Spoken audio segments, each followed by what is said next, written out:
Karma 24 ન્યૂઝમાં આપનું સ્વાગત છે। વડોદરામાં કોંગ્રેસના સયાજીગંજ બેઠકના ઉમેદવાર અમી રાવત અને રાપુરા વિધાનસભા બેઠકના ઉમેદવાર સંજય પટેલના પ્રચાર માટે આવી પહોંચ્યા કોંગ્રેસના રાષ્ટ્રીય સ્તરના નેતા કનૈયા કુમારે કહ્યું, જો કોઈ ગૃહમંત્રીએ પોતાના પુત્રને બીસીસીઆઈ સેક્રેટરી બનાવવાનો અધિકાર છે તો ગરીબ લોકોને પણ પોતાના બાળકોના ભવિષ્ય માટે વિચારવાનો અધિકાર છે। જો રોટલીને 5 મિનિટથી તવા પર રાખીએ તો બળી જાય છે, એમ 5 વર્ષમાં સરકાર પણ બદલવી જોઈએ। ગુજરાતમાં 5 વર્ષના કામ પર નહીં પણ 27 વર્ષ પહેલા શું થયું તેના મુદ્દે મત માંગવામાં આવી રહ્યા છે। કનૈયા કુમારે જણાવ્યું કે મધ્યપ્રદેશમાં કોંગ્રેસની સરકાર બની પણ ટકી ન શકી, કારણ કે મોટાભાઈ સુટકેસ લઈને આવી જાય છે। જો તમે સરકારનું પરિવર્તન કરવા માંગો છો તો એ કોંગ્રેસ જ કરી શકે છે। ભાજપ પરિવર્તનના નામે મુખ્યમંત્રી બદલી રહી છે। જો ગુજરાત સરકારે વિકાસ કર્યો છે તો આસમાના મુખ્યમંત્રી બોલાવે પ્રચાર કરાવવાની જરૂર કેમ પડી? જો તમારી પાસે અમિતાભ બચ્ચન છે, ગુજરાતના લોકો નરેન્દ્રભાઈ મોદીને અમિતાભ બચ્ચન માને છે, ને જો તમારી પાસે અમિતાભ બચ્ચન છે તો असरानी પાસે ચૂંટણી પ્રચાર કરાવવાની શું જરૂર છે? गुजरात में नहीं देखे हो ना, 27 साल से भाजपा का सरकार है ना।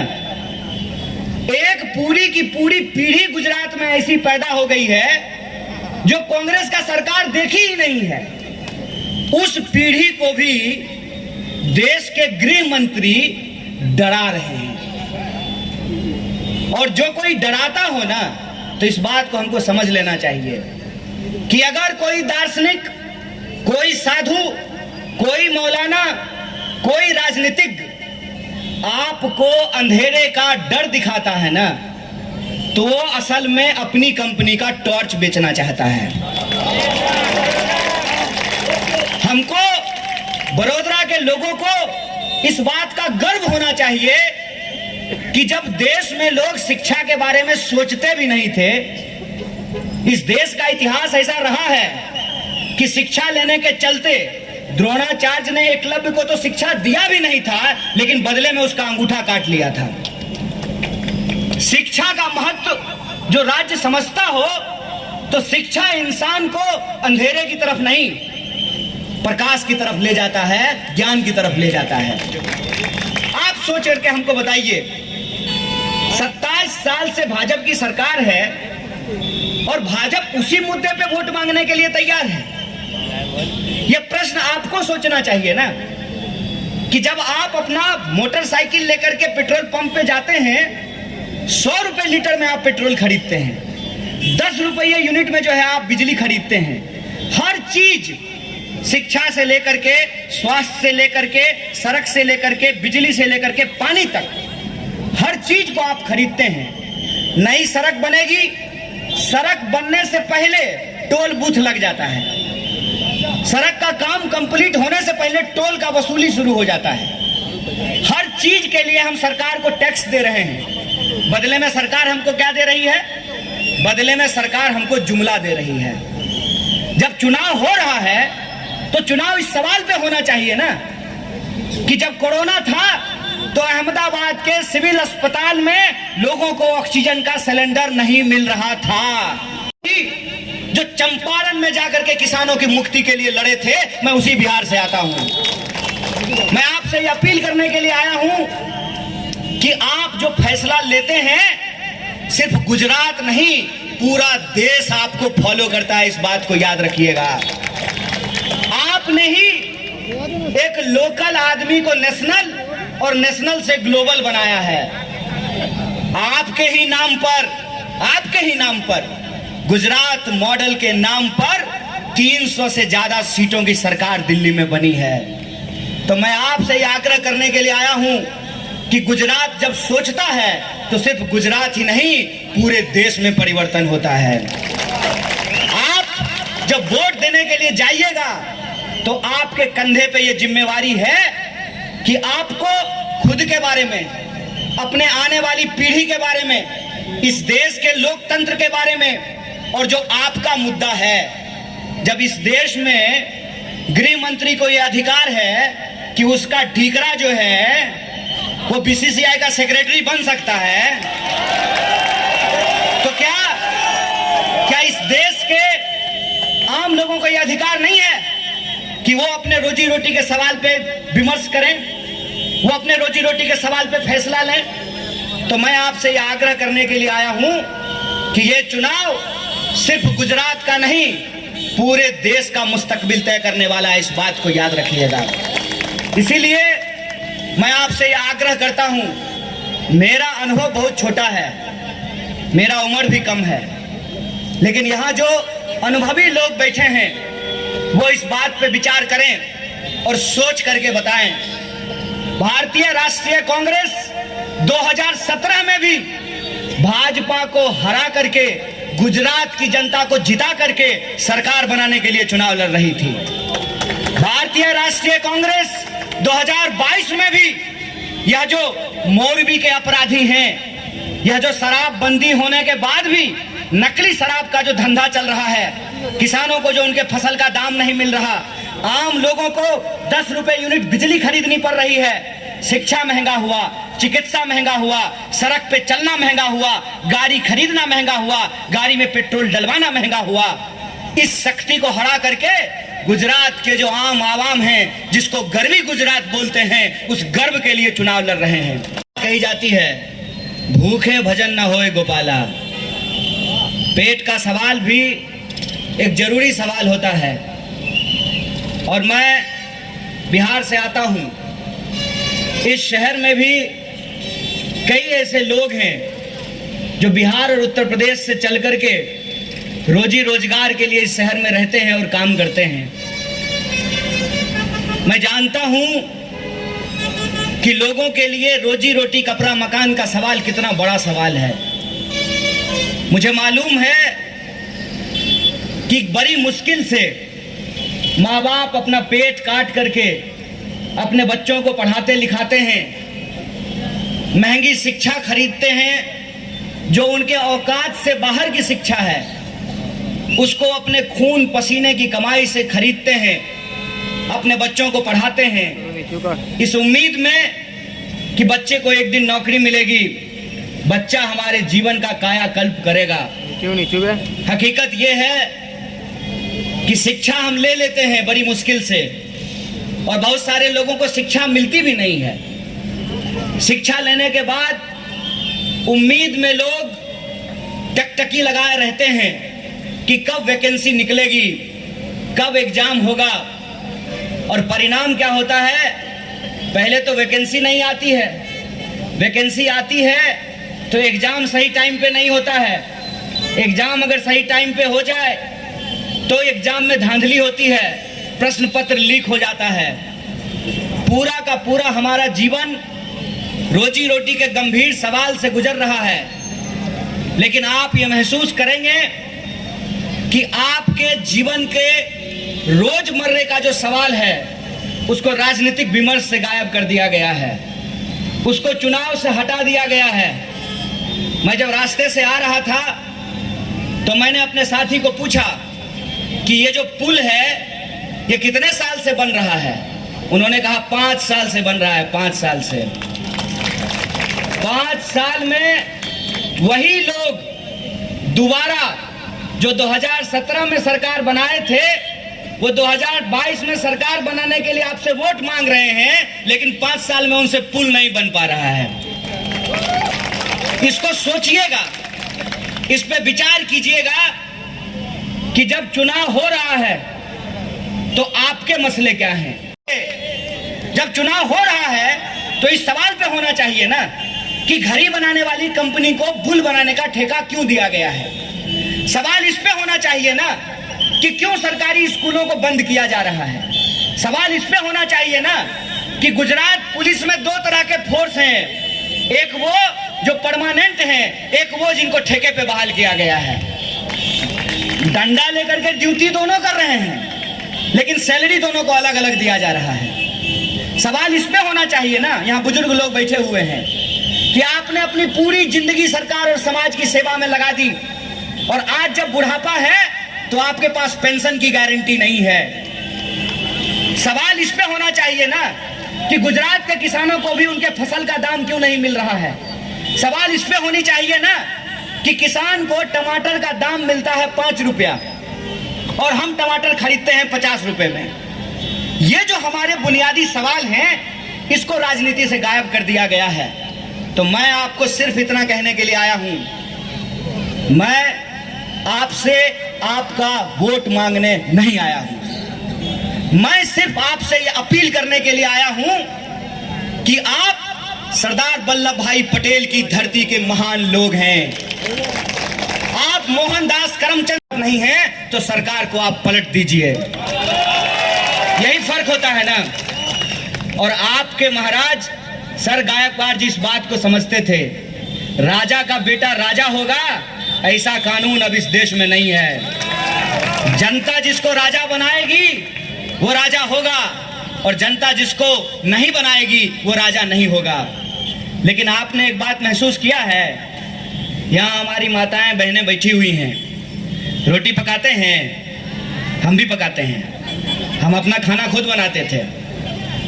रोटी को अगर आप 27 मिनट छोड़ दीजिएगा एक ही तरफ तवे पे तो रोटी क्या होगा? आप 27 मिनट रोटी छोड़ देंगे तो रोटी जल जाएगा। आपने 27 साल सरकार छोड़ दिया है। इसका नतीजा क्या हुआ है? इसका नतीजा यह हो गया है कि आपके वोट के अधिकार को, जो सबसे बड़ी क्रांति थी आजाद भारत की, उसको टेकन फॉर ग्रांटेड लिया गया है। टेकन फॉर ग्रांटेड जानते हैं क्या होता है? दो तरह का ग्लास होता है, शीशा का ग्लास और स्टील का ग्लास। शीशा का ग्लास लोग बड़ा आराम से रखता है कि कहीं फूट ना जाए, और स्टील का ग्लास जैसे मन करता है वैसे फेंक देता है। मसला यह है कि जब गुजरात में चुनाव हो रहा है ना साहब, तो अलग अलग पार्टी अलग अलग उद्देश्य से चुनाव लड़ रही है। भाजपा चुनाव लड़ रही है अंतर्राष्ट्रीय पार्टी बनने के लिए, क्योंकि प्रधानमंत्री अब लोकल नहीं रहे। प्रधानमंत्री अब लोकल से नेशनल हो गए हैं और नेशनल से इंटरनेशनल हो गए हैं। आप तय कर लीजिए।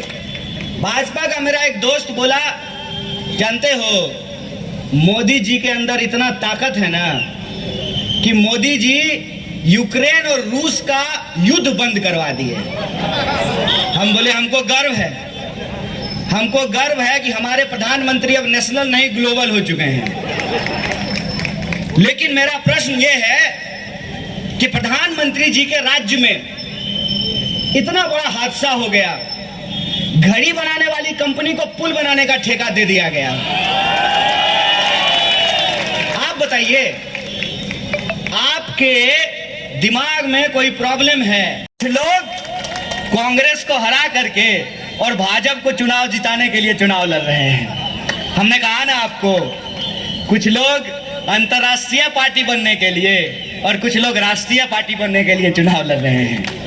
मैं आपसे यह आग्रह करने के लिए आया हूं कि एक कहावत है, कोई अपने दही को खट्टा नहीं कहता है। चुनाव प्रचार करने के लिए अगर कोई नेता आता है तो अपनी पार्टी के बारे में अच्छी अच्छी बातें करता है, अपने कैंडिडेट के बारे में अच्छी अच्छी बातें करता है। लेकिन मैं उन प्रत्याशियों का चुनाव प्रचार करने के लिए जाता हूं जिस प्रत्याशी के बारे में मैं दावे के साथ कह रहा हूं कि कुछ भी हो जाए हमारा प्रत्याशी गलत नहीं हो सकता है। आप बताइए, मैं नहीं बोलूंगा, आप बताइए कि बड़ोदरा के लोगों के हक और अधिकार के लिए मैडम लड़ती हैं कि नहीं लड़ती हैं? एक मजबूत विपक्ष की भूमिका निभाती हैं कि नहीं निभाती हैं? मुझे गुजराती बोलना नहीं आता, लेकिन इतनी जरूर समझ में आता है कि ये कह रही थी कि हमारा एकमात्र मुद्दा है, हमारा मुद्दा है बड़ोदरा का विकास। तो आप तय कर लीजिए कि आपको ग्लोबल और नेशनल लीडर चुनना है कि एक पढ़ा लिखा कर्मठ टेक्नोक्रेट ईमानदार लोकल लीडर चुनना है। इसका फैसला आपको करना है। हम बस एक आखिरी बात बोल करके अपनी बात को खत्म करेंगे। हमारा अनुभव यह है साहब कि मन में अगर दुविधा हो ना तो सड़क पार करते हुए एक्सीडेंट हो जाता है। तैराक को तैरते हुए अगर मन में दुविधा हो जाए तो तैराक पानी में डूब जाता है। हम बिहार से हैं, आप गुजरात से हैं। गुजरात के लोगों का गणित हमसे ज्यादा अच्छा है। आप बताइए 40% वाला लोग जीत सकता है कि 0% वाला जीत सकता है? 2017 में जो चूक हुई थी, उस चूक को ठीक करने का वक्त है। और जब आर पार की बात हो ना, तो एक मुश्त निर्णय लेने की जरूरत होती है। और अगर एक मुश्त निर्णय लीजिएगा, अगर 2 तरह के वोट में आप किसके साथ हैं, इसका फैसला अगर आप एक मन से कीजिएगा, तो मैं आपको इस बात की गारंटी लेता हूं कि दुनिया का कोई सूटकेस ऐसा नहीं है जो आपकी चुनी हुई सरकार को खरीद ले, आपकी चुनी हुई सरकार को गिरा दे। करवाते हैं कि न्यूरोलॉजिस्ट से इलाज करवाते हैं। घड़ी बनाने वाला पुल बनाएगा तो हादसा होगा कि नहीं होगा? जिसको कार नहीं चलाने के लिए आता है, उसको आप हवाई जहाज उड़ाने के लिए दे दीजिएगा, एक्सीडेंट होगा कि नहीं होगा? तो इस गुजरात में ना 2 तरह के वोट हैं, इस बात को याद रखिएगा। एक वोट है जो मोरबी में घटना हुई, उस घटना को सही ठहराते हैं, और एक वोट है जो मोरबी की घटना में सरकार की लापरवाही ठहराते हैं। आपके सामने भी यही 2 विकल्प है। जो सरकार की लापरवाही को नहीं मानते हैं, एक तरफ वो लोग हैं, उनको आप कितना भी समझा लीजिए, वो समझने वाले नहीं हैं। एक कहावत कही जाती है कि सोए को आप जगा सकते हैं, और सोने का जो नाटक करता हो उसको आप नहीं जगा सकते हैं। सुबह सुबह स्कूल जाने का टाइम होता है, बड़ी आलस होती है बच्चों की, तो कुछ तो बच्चा जो है 2 बार माँ जब झकझोरती है तो उठ करके तैयार होने लगता है, और कुछ जो है ना ऊं करते रहता है। जो सोने का नाटक कर रहा है उसको आप नहीं जगा सकते हैं, लेकिन जो जागना चाहते हैं उनको इस प्रश्न पे विचार करना पड़ेगा कि अगर 2 तरह के लोगों के बीच में यह संघर्ष है, एक जो हर हाल में सरकार को सही ठहराते हैं, 27 साल हो गया है साहब, 27 साल होने के बावजूद जिनके सपने में आज भी भारतीय राष्ट्रीय कांग्रेस ही आ रहा है, सारे भाजपा के नेताओं का भाषण सुन लीजिए, उनके जुबान से भारतीय राष्ट्रीय कांग्रेस का नाम छूट ही नहीं रहा है। आप सोच करके बताइए, ये नौजवान, कितना उम्र है तुम्हारा? समझदारी है।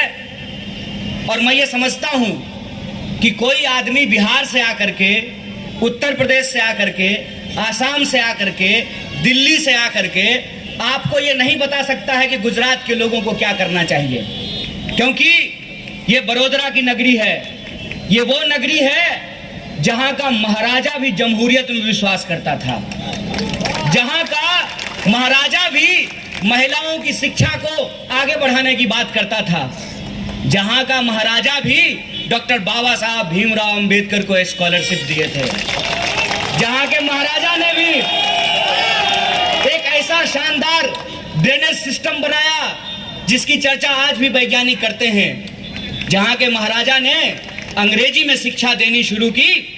और मुझे गर्व है कि हमारी प्रत्याशी पढ़ी लिखी हैं, टेक्नोक्रेट हैं, अंग्रेजी शिक्षा लेकर के आए हैं और बड़ौदा के लोगों के लिए काम करना चाहती हैं। तो मुझे ये औकात नहीं है, ना मेरी ये हैसियत है कि मैं आपको बताऊं कि आपको क्या करना चाहिए, लेकिन कुछ बातें हैं जो मैं आपसे साझा करना चाहता हूं। दिल का कुछ दर्द है जो मैं आपसे साझा करना चाहता हूं। और एक यात्रा चल रही है, भारत जोड़ो यात्रा, उस यात्रा की भावनाएं मैं आपके सामने व्यक्त करना चाहता हूं। आप इस बात के लिए पूरी तरह से निश्चिंत रहिए कि लोकतंत्र में जनता का फैसला सर्वोपरि होता है। आप किसको वोट देंगे ये आपका अधिकार है। बस इस देश का नौजवान होने के नाते, इस देश के नौजवानों के बिहाफ पर, इस देश के महिलाओं के बिहाफ पर, इस देश के किसानों के बिहाफ पर, इस देश के छोटे व्यापारियों के बिहाफ पर, इस देश के मजदूरों के बिहाफ पर मैं आपसे कुछ गुजारिश करना चाहता हूं। चलेगा